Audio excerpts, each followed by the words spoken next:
وذكر فإن الذكرى تنفع المؤمنين. السلام عليكم ورحمة الله. الحمد لله رب العالمين، له الحمد الحسن والثناء الجميل، وأشهد أن لا إله إلا الله وحده لا شريك له وأن محمدا عبده ونبيه ورسوله. All praise and glory belongs to Allah, Lord of the worlds. Indeed, Allah is deserving of the best of thanks, the most beautiful of praises, and we testify that none is worthy of worship but Allah alone, without any partners, and that the Prophet Muhammad sallallahu alaihi wasallam was indeed his servant and his messenger. We continue, inshaAllah, with discussing the fundamentals of faith, the pillars of Iman.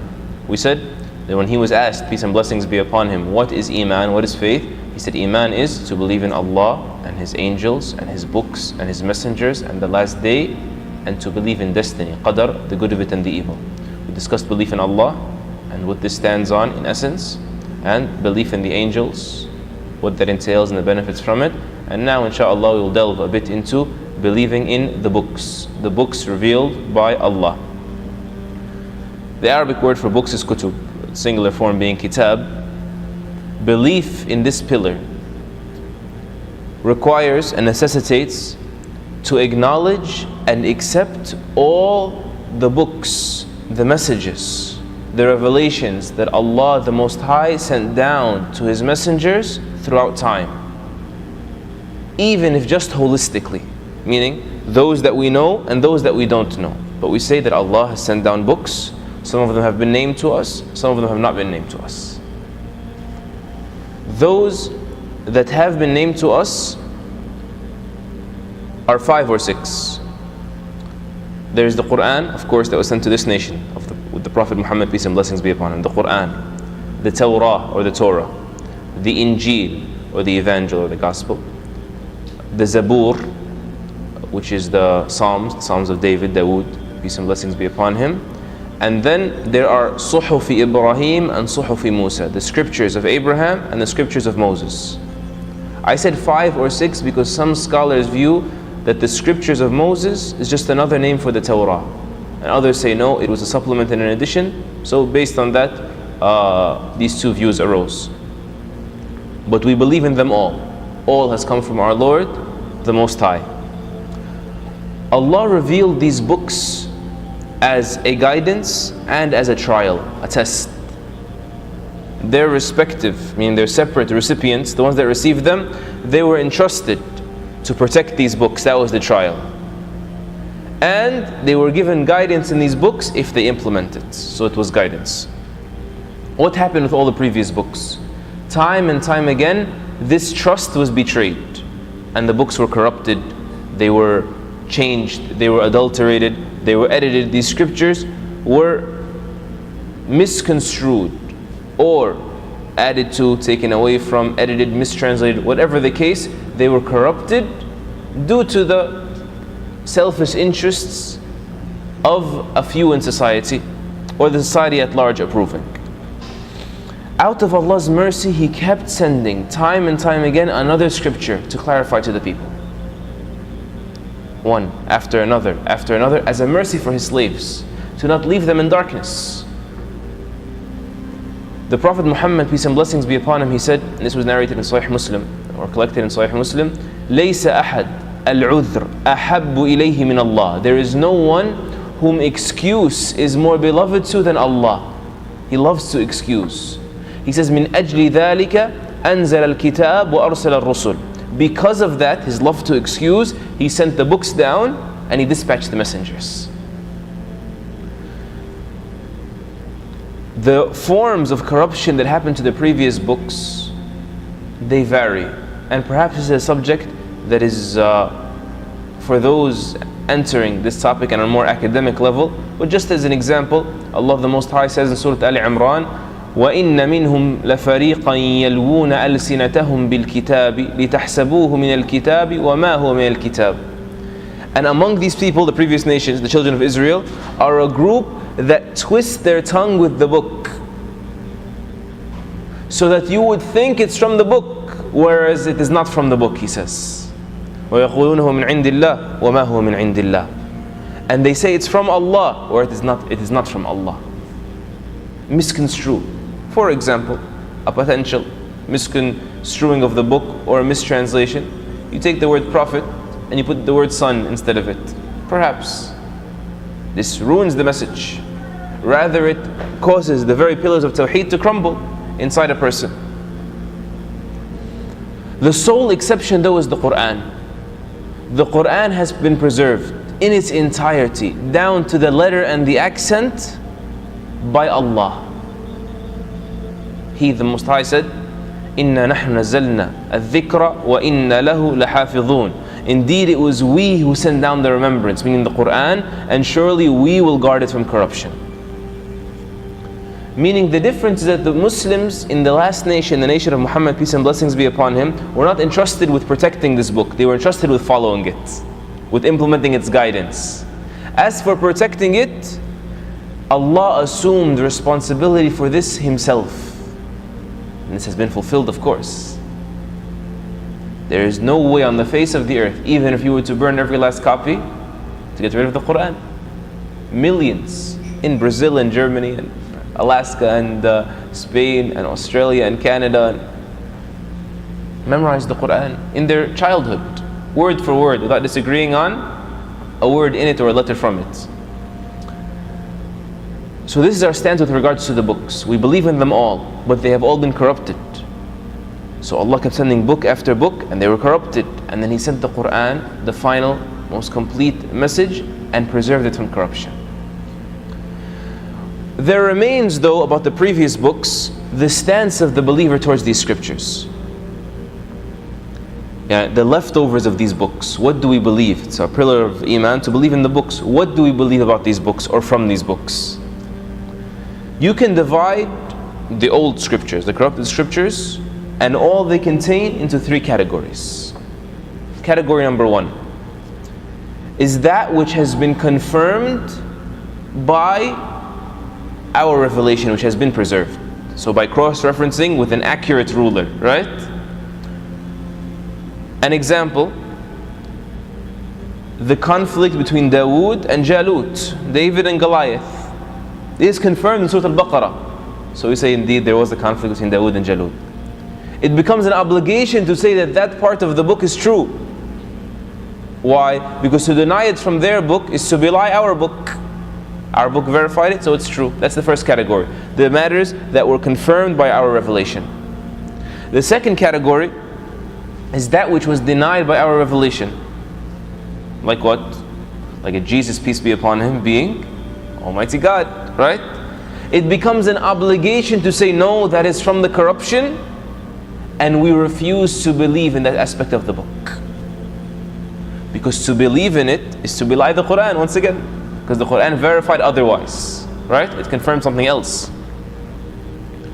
Or for example, that the prophets took part in heinous crimes such as adultery and incest and being alcoholics and drunkards. We are obligated to reject the likes of this out of our belief in Allah and His books and His prophets. This does not coincide with our belief in that, even with the messengers. Part of believing in the messengers we will get to is giving due respect to the messengers. The third category of the remnants, what remains of the books, is that which was neither confirmed nor denied by our revelation. An example,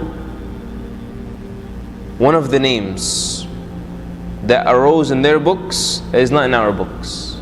We know that the Prophet Joseph, Yusuf alayhi salam, when you read the beautiful chapter of Yusuf, there is the interaction between him and his brother. And it's mentioned as his brother. His brother, his brother. Their scriptures say his name was Benjamin. Neither confirmed nor denied, right? Sulaiman alayhi salam, when he sent the messenger and the invitation, he brought the queen's throne forward, they say her name was Bilqis. It's neither confirmed nor denied in our revelation. What do we do with this?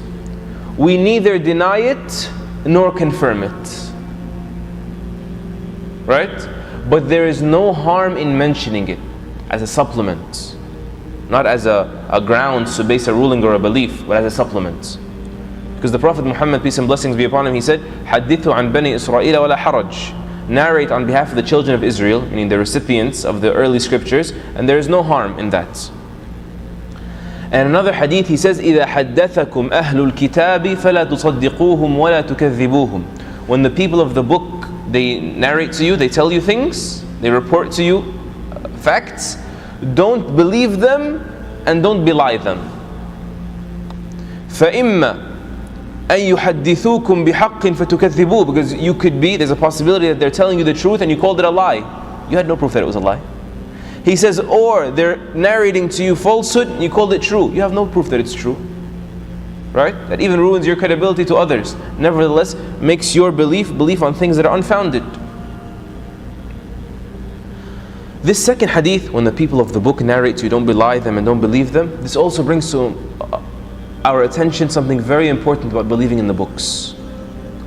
And that is, despite these books being corrupted, and us not believing in these older books entirely, but we believe in their originals entirely, right?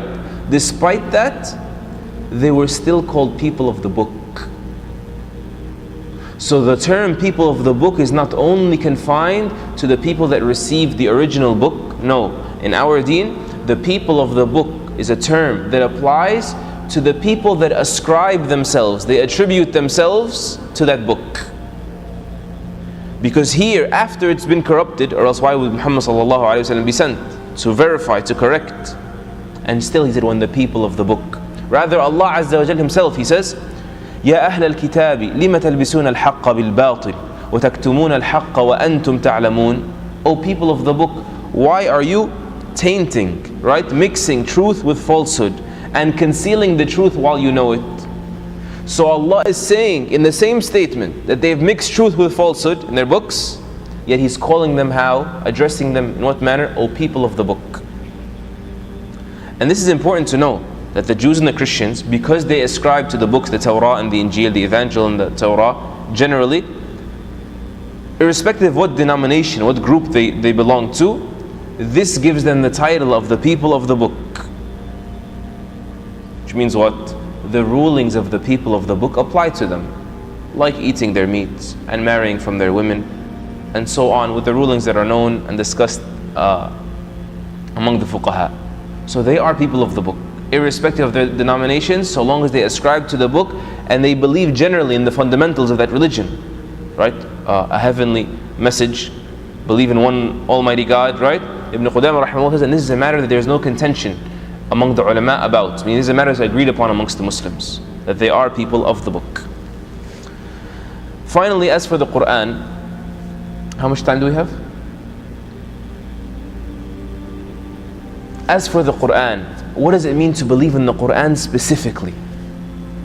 Proper iman is contingent upon believing that the Qur'an is purely and completely the perfect, literal word of Allah. Right? It's not the words of the Messenger ﷺ, nor the angel, nor a translation, nor the meanings of a message that was sent down from Allah. The word of Allah that cannot be imitated. Perfect. And we as human beings, the creation at large, we are imperfect. Also, correct belief in the Qur'an, to believe in the books, the last of them most importantly, the Qur'an. Allah says about it, الَّذِينَ آتَيْنَاهُمُ الْكِتَابَ يَتْلُونَهُ حَقَّ تِلَاوَتِهِ أُولَٰئِكَ يُؤْمِنُونَ بِهِ. Those we gave the book to, they recite it as it deserves to be recited. These are those that believe in it. We're talking about belief, the fundamentals of faith. What does it mean to believe in the book? To recite it as it deserves to be recited. What does that mean? يَتْلُونَهُ حَقَّ تِلَاوَتِهِ. To give it proper tilawa. Tilawa, we say it means to be recited. This is the most common translation. But let's get a little bit more specific so we can have a little bit more clarity. Tala in the Arabic language means to follow. And reciting is you following with your tongue, right? Something that you memorize, or a word that you prepared, or a statement that you're presenting, you're following a certain format. So tala in reality doesn't just mean recite, it means to follow. Follow the words, say them correctly, and follow the meanings by applying them. What's the proof that tala means to follow? Allah says in Surah Al-Shams, وَالشَّمْسِ وَضُحَاهَا. I swear by the sun and its brightness. وَالْقَمَرِ إِذَا تَلَاهَا. And I swear by the moon as it does tala. The moon doesn't recite, as it follows, meaning it follows the sun, the alternation of night and day. This is why Ibn Abbas radiallahu anhuma, the greatest scholar of the Qur'an, the companion of the Prophet Muhammad, peace and blessings be upon him, he said at this verse, those that have been given the book, they recite it or they tala as it deserves to be recited. He says, يَتَّبِعُونَهُ حَقَّ تِبَاعٍ, meaning they follow it the way it deserves to be followed. And Abdullah ibn Mas'ud, another companion and a scholar of the Qur'an, may Allah be pleased with him, he gave a more elaborate statement regarding the same meaning while interpreting this verse, and he says, I swear by the one in whose hand is my soul, meaning Allah. Its deserved recitation, the proper tilawa, means what? To make permissible what it makes permissible. Make it your constitution. And to make impermissible what it makes impermissible. And to recite it as Allah sent it down, tajweed, right? Without distorting the words from their place, the way the previous nations did, right? Without distorting the words from their place. And to not interpret a thing of it by other than its meanings. Interpret the way you feel like it. This is all part of what? Those that we gave the book to recite it correctly, these are those that believe in it. These are of the mandates of believing in the Qur'an. To treat it in this manner. And from here we understand that believing in the Qur'an, the book of Allah the Most High, is also contingent upon accepting it wholeheartedly as the constitution of our lives, theoretically and in practice. And also to reciting it properly, implementing tajweed, right? This is a duty. It's not a duty to memorize the Qur'an, but it's a duty to learn tajweed, the pronunciation of Qur'an correctly, and to not make an unqualified interpretation of its meanings. And this especially is something that is very rampant nowadays. Someone gives precedence to his logic, which is faulty, over the injunction or the instructions given by Allah, simply because he's unqualified to understand what Allah subhanahu wa ta'ala is saying. And by the way, this meaning, if you recite the Qur'an, you'll find all throughout the Qur'an. Allah says these people, the disbelievers, of their quality is that when they're told, feed the poor, they say, أَنُطْعِمُ مَنْ لَوْ يَشَاءَ اللَّهُ أَطْعَمَهُ. We're going to give food to people that if Allah wanted, He would have fed them. Logic. Right? Or another verse in the Qur'an, Allah says, and indeed the devils. These are not the people that believe in the Qur'an, these are the devils. لَيُوحُونَ إِلَىٰ أَوْلِيَائِهِمْ لِيُجَادِلُوكُمْ. They inspire their supporters, their friends, the people that listen to the devils, so that they can argue with you. And if you obey them, إِنَّكُمْ لَمُشْرِكُونَ. If you obey them, you are indeed disbelievers. Those that have associated partners with Allah. You don't really have faith. What does this verse mean? To argue with you. When Allah said to the Muslims, only eat that which has been slaughtered for Allah, right? The disbelievers wanted to cause the Muslims to doubt in their religion in the time of the Prophet Muhammad, peace and blessings be upon him. So they came and they said, that which you kill, you say is permissible to eat. But dead meat, something that you find on the side of the road, we're not allowed to eat. It is something that has been killed by the hand of Allah. This is their logic. You're not allowed to eat? So man, we killed this, we can eat it. What Allah killed, we can't eat. So Allah told them, listen, don't even open the door to these unqualified interpretations. If you are really a believer, know that these are the disbelievers. The shaitan inspires them with an argument of logic, supposed logic, a claim to logic, so that they can argue with you. And if you obey them in that, meaning what, you listen to that whisper, indeed you have no faith. You are mushrikun. So may Allah make us of those that truly believe in His book and fully implement its commands and recite it the way it deserves to be recited, and grant us recitation by night and by day in a manner that is pleasing to Him. Allahumma ameen. We'll stop there inshallah until our next session. Subhanak Allahumma wa bihamdik, nashhadu an la ilaha illa ant, nastaghfiruka wa natubu ilayk, wa sallallahu ala nabiyyina Muhammad wa ala alihi wa sahbihi ajma'in, walhamdulillahi rabbil alamin.